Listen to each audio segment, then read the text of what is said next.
Bonjour à tous, c'est Karine, bienvenue sur ma chaîne. Aujourd'hui, je vais partager avec vous la recette des boules coco et confiture.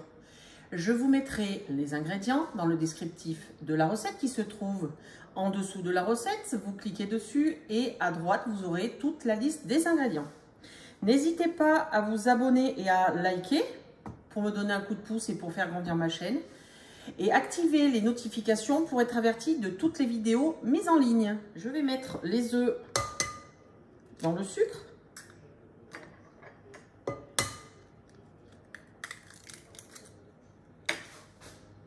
Je mélange.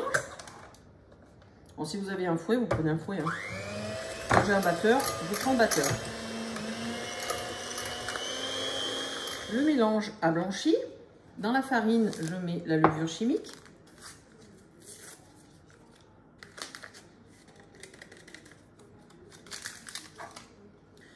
Je mélange un peu.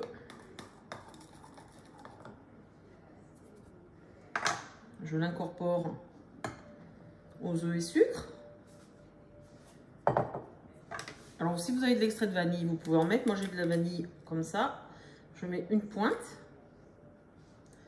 Voilà. Je mélange.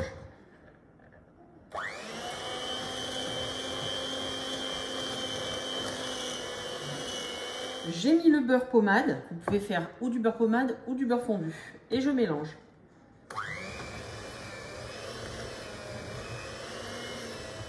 Voilà, vous avez une pâte comme ça. Vous la mettez en boule.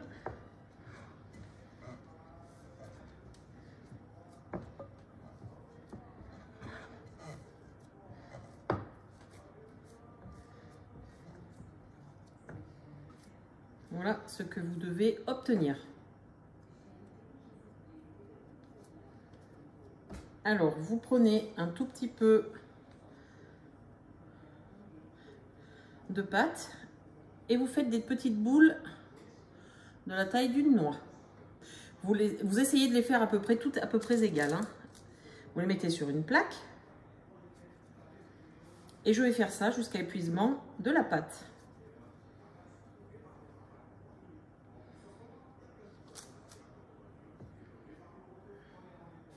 Toutes les petites boules sont confectionnées. J'en ai fait 42, quelque chose comme ça. Mais bon, ça dépendra de la taille de vos petites boules.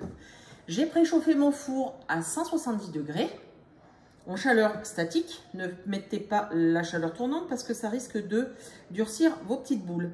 Et je vais les cuire environ 8 minutes. À la sortie, vous allez voir, elles seront blanches, mais ça, c'est tout à fait normal. Et elles vont finir de cuire en les laissant reposer.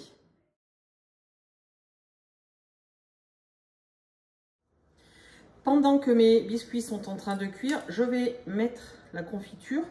Alors vous voyez, de toute façon c'est un petit peu à vue de nez.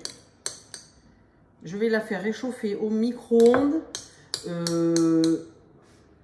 même pas une minute, histoire qu'elle se liquéfie. Voilà. Vous voyez, ma confiture est devenue liquide. Je vais la laisser refroidir un petit peu, le temps que les biscuits sont en train de finir de cuire. Dans un récipient, j'ai mis la noix de coco râpée. Je prends toujours des récipients de ce style pour pouvoir paner ou comme là, pour mettre du topping dessus. C'est quand même assez large et assez profond, donc vous n'en mettez pas partout.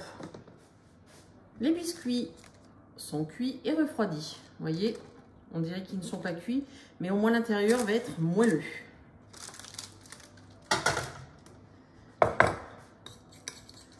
Je reprends la confiture. Alors là, j'ai pris de la myrtille. Vous prenez vraiment la confiture, mais alors vraiment la confiture de votre choix.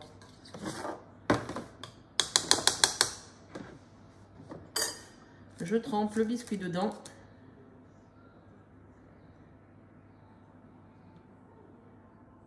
Et après, hop, je m'enroule de noix de coco.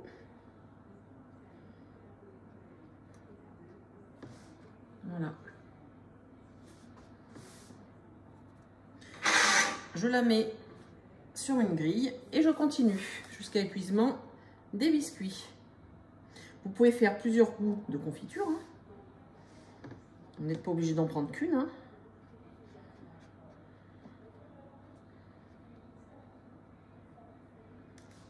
Voilà. J'ai fait avec de la noix de coco. Au fil de la recette, je sais qu'il y a des personnes qui n'aiment pas la noix de coco, donc j'ai fait torréfier des amandes effilées. Et je vais faire la même chose avec. C'est un test, hein. Je ne sais pas du tout.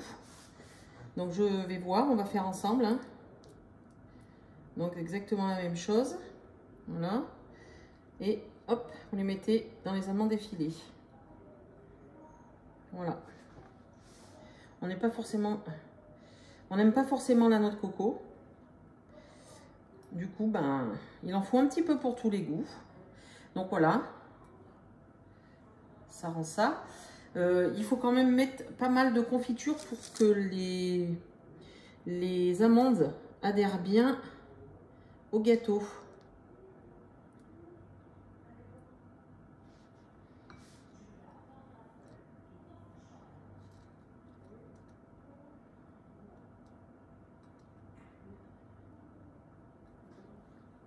Et je fais ça pour tout le reste des petits biscuits. Les moules, confiture, coco et amandes effilées sont terminées. Avec un petit thé ou un café, je vous rassure que c'est délicieux. Vous mettez la confiture de votre choix avec le topping de votre choix. Noix de coco, amandes effilées. Vous pouvez même mettre des petites noisettes concassées, un petit peu de pralin, etc., etc. Bonne dégustation!